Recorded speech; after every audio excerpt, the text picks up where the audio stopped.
In today's video, we're going to look at picking this ABUS 7640 Lotto padlock. A Lotto padlock is a lockout, tag out lock.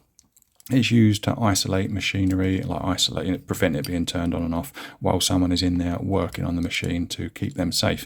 Of course, if anyone did need to get access to turn the machine back on for whatever reason, you could just smash this plastic lock body. Anyway, from a picker's point of view, it's quite a fun lock because this one is chock full of spools, gives some really great feedback, which I'm going to show you in a minute. And the other reason it is a fun lock to pick is it's got 8 pins inside it. Which can be quite intimidating for a new picker. But if you're working on spools, a lock like this provides a lot of fun because you've got to get all of those 8 pins set. And I think you have got, it could well be all spools. We can't gut this lock, but it's got at least 7 spools in there. Gives some great feedback. So let me get it rigged up in the vise so you get a good look at that keyway. And hopefully I can give you tips as well on picking spool pins. We've got the lock secured in the vise. I'll just show it operating. So it opens to about the 2 o'clock position. The shackle doesn't spring out, so we have to physically pull the shackle out. If I push the shackle in, let the cord slip back, this lock is locked up. Taking a quick look at the key, you can see that all of the cuts on the key are quite high, and that means that all the pins need to be lifted up quite high. And that does mean that all of the spools in this lock do come into play. So if I get my tensioner and slip it in the top of the lock, and I want you to keep an eye on that tensioner because that's going to tell you, it's going to tell us when it's in a full set, but it's also going to tell us when we're on the binding spool, which is very important. So I've got a medium hook there.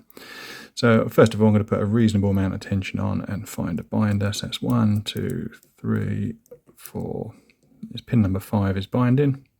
We'll give that a little click. And I think we're already into the full set. I'm just going to lock the focus on my camera. So 1, 2, 3, 4, 5 we set, 6, 7. 7's binding, it's stiff. And if I ease right back on the tension and push 7 up, you can see the movement there on the tensioner. So that tells me that that spool is trapped at the shear line and binding. So I'm going to release tension at the same time, lift up that pin, and we got a nice click. So we can do that for all of the spools in this lock. So start from the beginning again. Pin number 1, 2, 3, 4. So 4 is binding, it's a stiff pin. And when I lift him up, you can see the tensioner moving backwards. So what I've got to do is once again lift it up and allow that tensioner to counter rotate just a little. I don't want to let it go. If I let it go, I'm going to release all of my set pins. But if I press down on it, release tension, there we go, got a little click. And we drop back into that position with our tensioner there. So once again, we're going to play Hunt the Spool.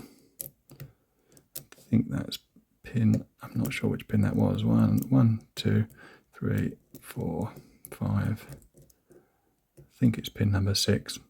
So pin number 6 is stiff. Once again, we push up with a pick and allow that tensioner to counter rotate until we get a click. Quite a deep set pin. There we go, we've got a nice click. 1, 2, 3, 4.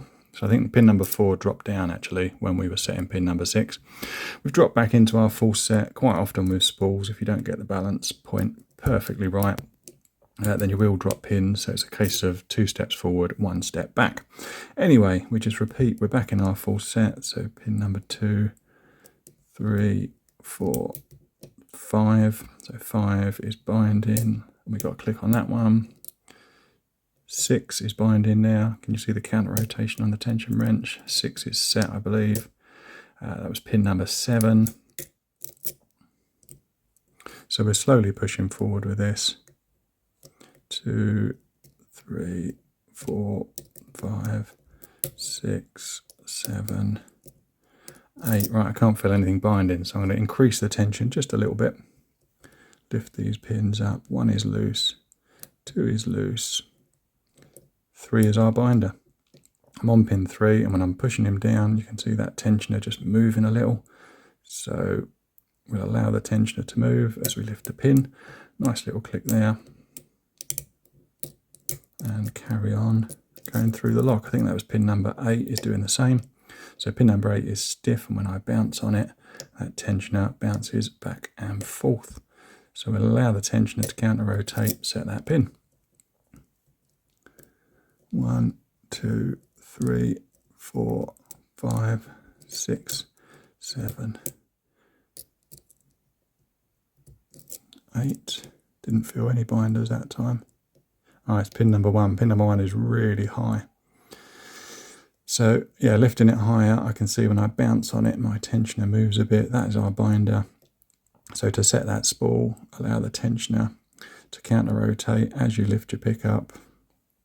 Very steady, very slow movements. And we got a little click on 1. Oh, we didn't quite get a click on 1 actually. He's still binding. Oh, we did set 1. It's now 2 that's binding, sorry. So yeah, I'm on pin 2 once again. As I press down, you can see the tensioner counter rotating. So we'll lift that one up, and there we go. We got this lock open. A great lock to pick if you want to master spool pins.